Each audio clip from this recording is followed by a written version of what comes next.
Good morning all. I'm going to be talking about identity from a different perspective to everybody else so far this morning. So far you've heard about citizen-based identity services. What I've been working on for the last 12 months plus for the PSN team within the Cabinet Office is the internal identity services. And what I should say right at the start, what you're going to hear from me today is how that service is going to be delivered, but you're then going to hear some personal views from me as to what that will mean in terms of that whole environment and marketplace, as I'm no longer working for the PSN team now. It's moving into procurement phase, and that's being taken forward within the team there. And some of my background as to why I understand this environment. I've been involved on Government Gateway on a number of occasions. I actually led the development team for a couple of years when it went through its major redevelopment of Gateway 2 and the development of the Employee Authentication Service that went out. I then moved on later and actually took up the release management role for DWP for the Government Gateway for a further 12 months and actually delivered in a number of significant changes through that route as well. And as I say, the last 12 months I've been working for the PSN team actually delivering in the internal identity solution. I'll come to the diagram slide, but what you've actually seen, the architecture of what we're actually delivering here, you have already seen, because the architecture for internal identity, for federated identity, is the same as for the citizen identity. If you understand federated identity, that's fairly obvious because you're doing the same thing. You're using identity providers to provide a authenticated user through to a relying party. What is really different are the privacy issues and what you want to do within this environment, because here within the public sector we do need to know who did what, where and when, and we need to be able to track that and trace that at all times, because this is all about actually protecting your data and your information so that we don't have people accessing data who shouldn't be able to access it. People should only be able to access the data they need to do their job. And I'll come back to that as well, because that is very important in terms of attributes and what people are allowed to do. So, as I've said, in terms of what this is actually delivering, one of the key aspects of this is trust, and that's what you actually see on this diagram here, the PSIIF trust envelope, and also I talk about the G-Cloud trust envelope, and that'll become apparent why. But we need all the public sector organisations to trust each other if we're going to get federated identity to work, and that's where the trust framework comes in internally. The standards that are set up to ensure that we trust how an identity has been verified and trust how an identity has been authenticated are absolutely key to the whole trust framework across the public sector. The standards we're using here, again, we're using the same standards that have been developed through the IDA programme. So using the GPGs 45, 44 to actually ensure that we're meeting standards there. One critical aspect of this is that the level of authentication for the public sector is level 3. Full stop. There's no level 1, level 2. They don't give sufficient trust in the identity to access public sector information. You need to know who is accessing that information and what right they have to that information. As I said, the model here you're seeing is exactly the same as what you've seen in the past. End user organisations who may or may not have an identity provider internally. The model generally in the public sector at the moment is that most organisations do their own identity management, and they will by and large have an identity and access management application that handles identity for everything, or rather handles identity for everything that it links to. And this is part of the whole problem in the public sector. Most people have multiple identities for accessing many different applications, and probably only one of those forms of identity has a reasonable level of security around it. The formal, the trusted identity within the organisation that you use for your home applications. Accessing other applications tends to be done through username and password. That's great, except this is sensitive information. We need something better than that. So the task that PSN was given was to implement single sign-on effectively across the whole of the public sector to enable good authentication mechanisms to be used to access every single application that users are going to use.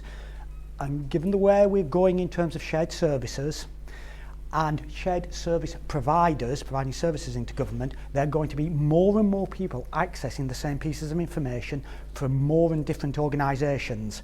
So we need to have a more secure way of actually identifying those individuals. So we need to understand who is doing what and where.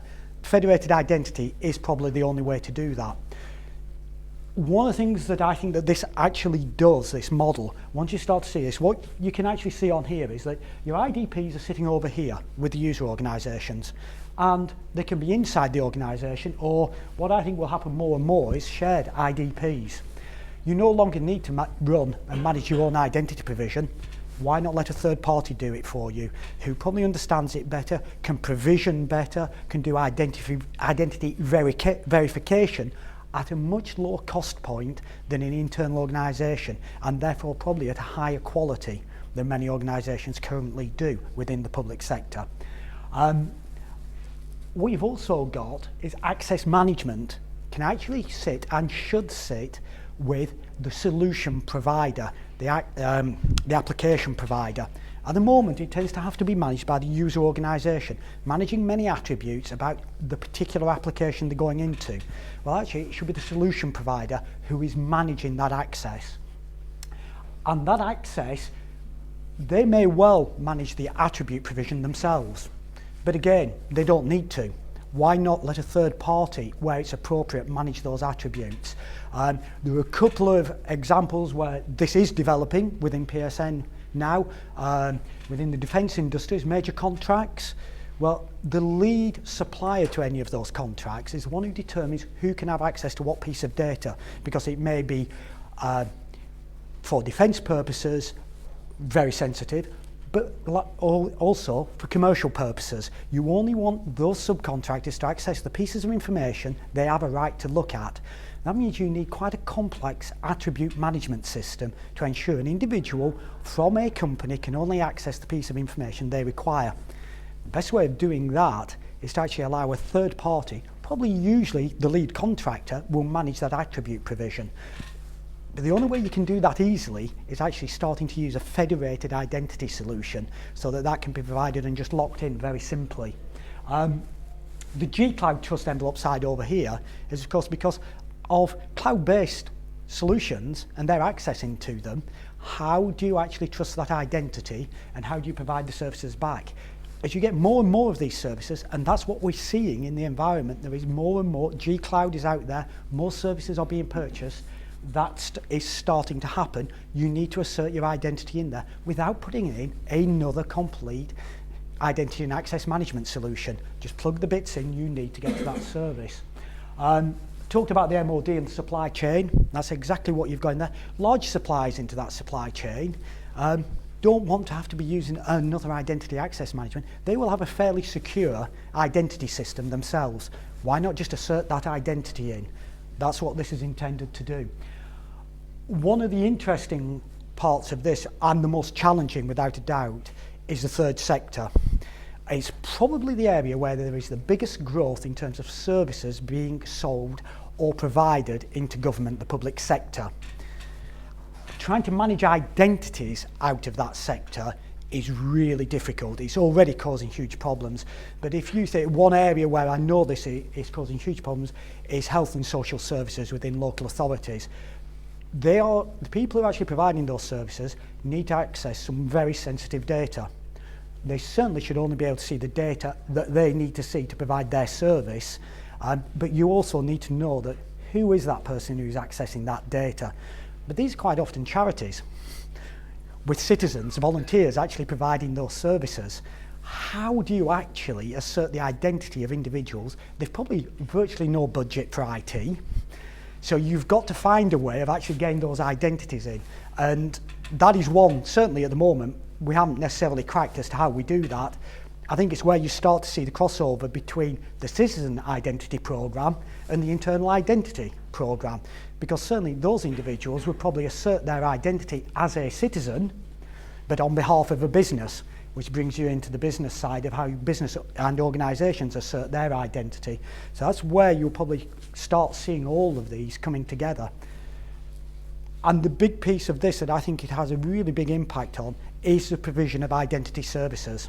This disaggregation of identity and access management services allows many more people to start to play in the IDP, the identity verification, attribute provision and access management arenas, and will create a much healthier framework in there and much more flexibility. You do not anymore need to get locked into a single large provider of identity and access management services. You can pick and choose the appropriate service for the service the users are actually accessing. There you go.